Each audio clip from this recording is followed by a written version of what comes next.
Je m'appelle Aslan Chorelo, Aslan Bartalo et Aslan Chavoro Bayramovic. Et je suis mort ce matin. Hier encore, j'étais un homme, un rom et un parrain, mari, oncle et frère. Maintenant, je suis juste un corps, long et froid, avec quelques taches gris-cendre sur mon visage. Hier encore, j'étais chanteur, arnaqueur, ange noir, maître du couteau et bourlingueur. Aujourd'hui, je me trouve sur une table en métal déposée quelque part dans un hôpital, à Calais. Allongé sur le dos, je vois en partie un mur vert décrépit, un morceau du ciel par la fenêtre et de drôles de nuages. On dirait du lait qui aurait débordé et ferait des grumeaux dans le firmament. Rien d'autre. Aucune lune, aucune étoile, aucun cœur d'ange, rien. Une main anonyme a posé sur ma poitrine un crucifix et une pièce d'argent sur mon front. Je n'ai plus de poids ni de taille. À présent, je suis un long corps sans souffle et une haleine glacée sans corps. La mort m'a entièrement transformé en un beau costume à l'ancienne, mon bel habit aux rayures fines et bleues, ma chemise rouge à jabot. Je ne les vois pas, mais je pense que j'ai toujours des chaussettes. Et à l'intérieur, rien. J'ai disparu. Froid et vide, et dans cet ordre-là. Vraiment rien. Je suis un tas de cendres qui se souvient. La mort, cette dame brune, ne sait pas encore qui je suis, qui j'étais, avant, dans la vraie vie.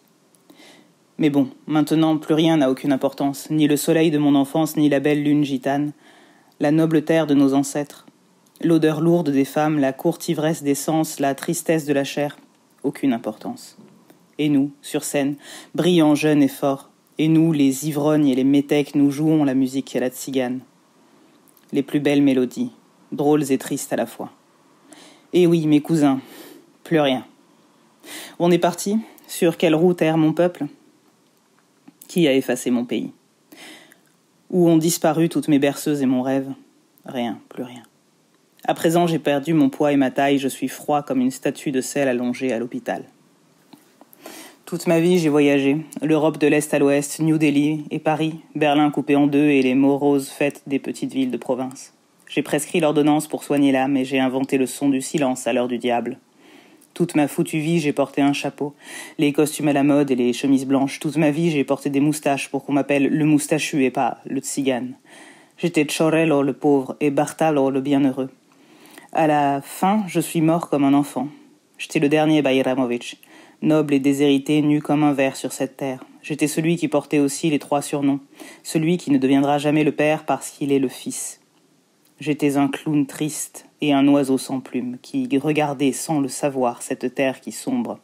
Tant de fois j'étais le tzigane par ici que ça devient presque impoli. Tant de fois j'étais valet ivre, voleur de poules et mangeur de feu que j'oubliais que j'étais un homme. Tant de fois on m'a craché à la figure que je n'avais plus besoin d'aller me baigner dans le Gange. J'étais l'autre. Pour tout le monde, y compris pour mon peuple. J'étais trop blond pour un tzigane et trop basané pour être un gadjo. Ce que je savais, ce qu'on m'avait dit à propos de l'enfer était complètement faux. Sur le paradis aussi. Dans ma vie d'avant, j'ai été tué 3 fois. Mais comme on dit chez nous, la mort et la décomposition de la matière, non de l'âme. Cette fois-ci, je sais, je sens. Quelque chose me dit que c'est la fin. Je ne peux plus. Je m'arrête là. Aucune âme, mes amis, ne peut résister à tant de tristesse. Nul homme ne peut survivre à tant de haine, tant de froid et de supplice. Aucun de vous ne sait rien sur la froideur d'un casque allemand sous la demi-lune en Croatie, le museau d'un loup en Bulgarie ou d'un couteau qui déchire la peau.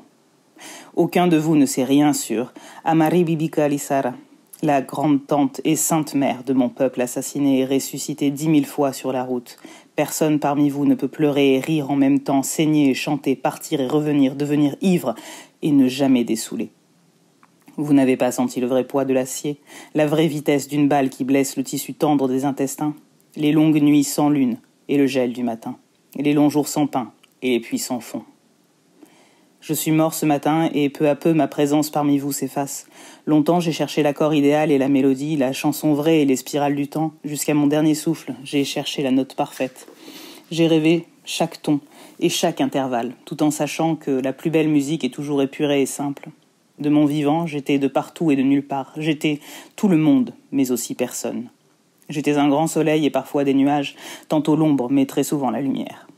J'étais l'eau fraîche et le sang chaud, l'enfant illégitime de chaque nation, moustachu, barbu et pieds nus. J'étais le sein des pauvres et le sel de la terre. J'étais l'oiseau, les percussions et chaque instrument à cordes. Conteur et conteur, poète et chanteur. J'étais celui qui porte le violon sur son épaule, celui qui rendait vos rêves possibles. J'étais voyageur, fou du roi, paysan, sans terre, et apôtre, témoin et traître. J'ai fait 1000 fois l'amour et jamais la guerre. Maintenant, il faut que je vous quitte. Ici, en France, comme partout ailleurs, sous la terre, il y a de la place pour tout le monde. Je commence à comprendre des évidences dont l'homme de son vivant ne sait rien. Une chose est sûre, mon nom est Aslan Chorelo, Aslan Bartalo et Aslan Chavoro Bayramovich, et je suis mort ce matin. Voici mon histoire.